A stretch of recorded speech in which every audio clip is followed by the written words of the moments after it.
reçu beaucoup de questions ces derniers mois sur comment mes cheveux ont pu pousser aussi vite.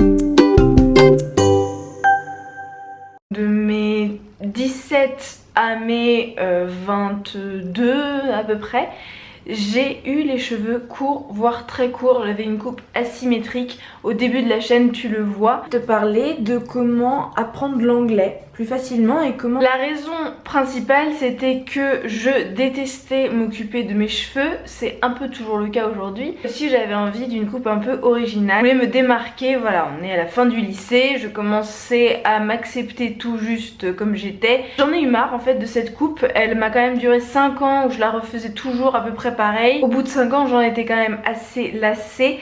Et je me suis dit, tiens, et si je me faisais pousser les cheveux? C'était aussi une envie de féminité, une envie de douceur de ce qu'apportent les cheveux longs. Et c'est réussi pour moi puisque j'ai atteint un look que je voulais, j'ai atteint un aspect physique que je voulais.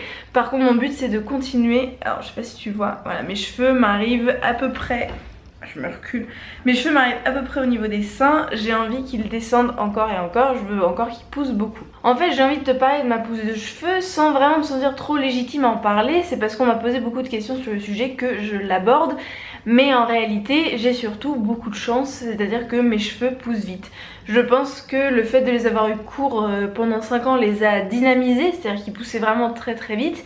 Et là, ils continuent. Mais aussi, j'ai beaucoup de chance. C'est-à-dire que j'ai des cheveux en bonne santé. Je vais donc te parler de comment j'ai fait, c'est-à-dire d'astuces que je mets en place pour que mes cheveux poussent et soient en bonne santé, mais aussi je vais t'expliquer un peu ce que je fais avec eux étant donné que je suis vraiment low maintenance, c'est-à-dire que je déteste m'occuper de mes cheveux et si je passe plus de 2 minutes à me coiffer, je pète un plomb.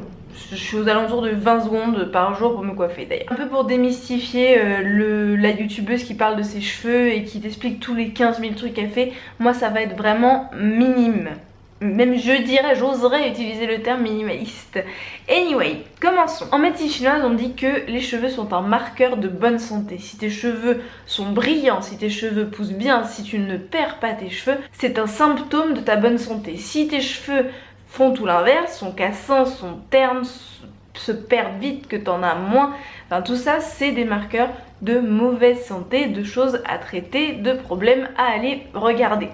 Donc c'est pas en traitant les cheveux eux-mêmes que tu vas faire le plus d'effet, c'est en traitant ton corps que tes cheveux montreront cette bonne santé intérieure. Donc en fait, prendre soin de son corps, c'est bon pour les cheveux. C'est juste ça ce que je voulais dire. Et vu que j'ai un corps plutôt en bonne santé, bah ça se reflète dans les cheveux. Le truc le plus con que je vais te dire, mais j'ai vraiment l'impression que peu de gens le font, c'est se démêler les cheveux tous les jours. Voilà ce que je fais principalement pour m'occuper de mes cheveux, c'est que je me les démêle tous les jours. Je passe le Tangle Teaser. Le Tangle Teaser, le truc, voilà, ça. C'est une brosse à cheveux un peu particulière, très ergonomique, très pratique, qui coûte très cher pour une brosse à cheveux. Moi je l'ai payé 16 € à Sephora. C'est une brosse super chouette parce qu'elle démêle vachement bien les cheveux, elle les fait briller. Je sais pas comment c'est possible, mais en tout cas c'est la meilleure brosse à cheveux que j'ai jamais eue. Les cheveux se démêlent super vite avec elle et enfin voilà, elle est vraiment super pratique quoi. Et elle ne les arrache pas particulièrement et elle fait beaucoup moins mal que les brosses à cheveux lambda que tu peux trouver. Donc en fait pour moi, se démêler les cheveux ça fait simplement respirer tes cheveux puisque ça enlève les cheveux morts. Ça va leur donner de la place pour pousser. Voilà, donc moi ça me paraît logique, tu veux faire pousser tes cheveux, tu les démêles. Dans cette même logique, après chaque shampoing, je passe l'après-shampoing. Et ce, depuis que j'ai les cheveux à peu près ici. En fait, depuis que j'ai besoin de me démêler les cheveux tous les jours, pour pas qu'ils fassent des nœuds, depuis ce moment-là, je mets de l'après-shampoing à chaque shampoing. Je me lave les cheveux à peu près tous les 4 jours. À chaque shampoing, je mets de l'après-shampoing et je le laisse poser au maximum. C'est-à-dire que je vais mettre de l'après-shampoing vraiment jusqu'à la base du cuir chevelu, donc tout ça, ça va être plein d'après-shampoing. Excuse-moi, j'ai un chignon, mais enfin voilà, tu vois ce que je veux dire. Je vais faire en sorte de le laisser poser le plus longtemps possible. Donc par exemple, je vais me laver les dents sous la douche, me passer la brossette interdentaire, enfin je vais faire plein de trucs sous la douche qui sont beaucoup plus faciles à démêler et j'en perds beaucoup moins. Et puis ils brillent aussi accessoirement, donc ça c'est plutôt pas mal. Après le shampoing, je me sèche les cheveux et à ce moment-là, je les démêle de nouveau. Donc voilà, la logique de faire respirer les cheveux pour qu'ils soient plus faciles à démêler, pour qu'ils aient plus de place pour exister et pour s'exprimer. Ensuite, en termes de soins réellement, à peu près avant chaque shampoing, en fonction de si j'y pense, si j'ai le temps, enfin voilà, je vais, imaginons je me lave les cheveux le dimanche et je ne sors pas de tout le dimanche après-midi, je vais mettre sur tout le cuir chevelu pendant tout l'après-midi, toute la soirée de l'huile de ricin, parce que l'huile de ricin stimule la pousse des cheveux, la pousse des cils, enfin on l'utilise pour stimuler la pousse. Donc moi je vais en mettre sur tout le cuir chevelu, sur les racines. Et aux pointes, je vais mettre une autre huile végétale, que ce soit de l'huile de coco, de l'huile d'amande douce, de l'huile d'avocat, j'en sais rien. Mais je mets une autre huile pour nourrir les pointes qui ont tendance à fourcher en ce moment, puisque je ne me suis pas coupé les cheveux depuis 1 an. Je me suis coupée au mois de mai de l'année dernière, donc ça fait vraiment pile 1 an. Donc pour nourrir les pointes qui sont les plus abîmées, je vais mettre une autre huile végétale et donc je laverai tout ça au shampoing le soir. Et le dernier truc que j'ai fait, mais je l'ai fait qu'une fois et là je vais le refaire, c'est un henné. Je fais un henné de base pour me colorer les cheveux, il n'y a pas d'autre raison, mais donc j'utilise pas de coloration chimique. La coloration végétale qui est le henné nourrit le cheveu, le renforce, le stimule, le fait briller, enfin en gros ça aide beaucoup à la puissance et à la bonne santé des cheveux. Moi je te mets celui que j'utilise en barre d'infos si tu veux. Là je vais le refaire parce qu'il faut faire un henné, si j'ai bien compris, il faut le faire tous les 3 mois. Faut pas le faire en plus raccourci.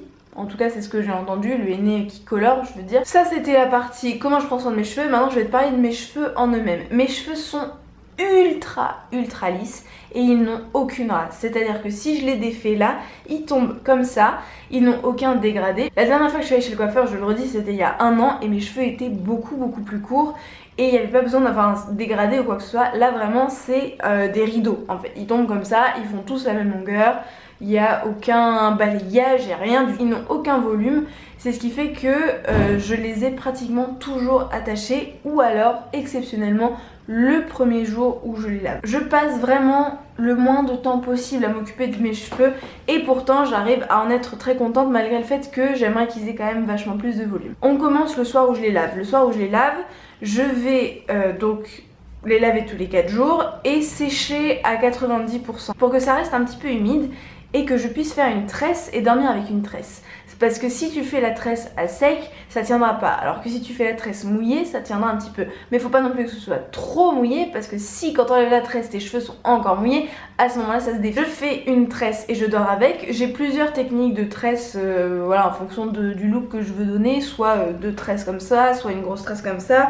Soit je me mets tout en avant, je mets tous les cheveux genre comme ça. Et je fais la tresse dans ce sens-là, comme ça ça fait vraiment un air plus... beachy, tu vois, genre cheveux de plage, je sais pas si tu vois ce que je veux dire, peu importe. Donc voilà, je dors avec ça. Et donc le premier jour après mon lavage de cheveux, je vais laisser mes cheveux détachés parce qu'ils auront le volume des tresses. Et ça j'aime beaucoup. Donc peu importe qu'ils aient l'arrêt au milieu, sur le côté et tout ça, j'y arrive pas, je gère pas les cheveux. Mais en tout cas ils ont du volume, donc je les laisse détacher. Je vais aussi entre 3 différentes techniques d'attacher. Donc par exemple le 2e ou 3e jour, comme là on est le 3e jour, je vais faire un demi-chignon. Donc un chignon en haut et quand même des cheveux qui sont en dessous. Voilà. Je vais aussi faire par exemple le 3e jour une queue de cheval.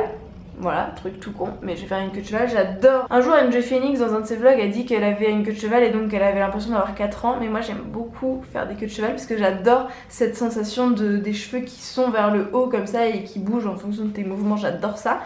Et le 4e jour où j'ai les cheveux les plus gras, juste avant de me les laver, et ben je vais faire un chignon, un gros chignon avec tous mes cheveux pour cacher le massacre. Parce que évidemment je ne veux pas avec tous les cheveux que j'ai avoir à les laver tous les 2 jours. Voilà, l'idée c'est quand même de minimiser les efforts autour de mes cheveux. Donc le moins je les lave, le mieux je me porte. Voilà, c'est tout ce que j'avais à dire. Je sais pas si ça peut t'aider à quoi que ce soit, mais en tout cas rappelle-toi surtout que les cheveux sont un marqueur de bonne santé. Et donc si tu es en bonne santé, si tu t'occupes de toi, si tu manges correctement, ça se notera dans tes cheveux, peu importe si tu fais des masques ou pas. C'est un peu tout ce que j'avais à dire. Est-ce que c'est nul? Je sais pas, je me suis reposée contre mon meuble. Je vais aller manger et je vais aller bosser à Carrefour. Une vidéo sur mon expérience à Carrefour dans pas longtemps, promis. Merci beaucoup d'avoir regardé cette vidéo jusqu'au bout. J'espère qu'elle t'a apporté quelque chose, même si elle était simplissime. Moi je te fais un énorme bisou et je te dis à mardi prochain.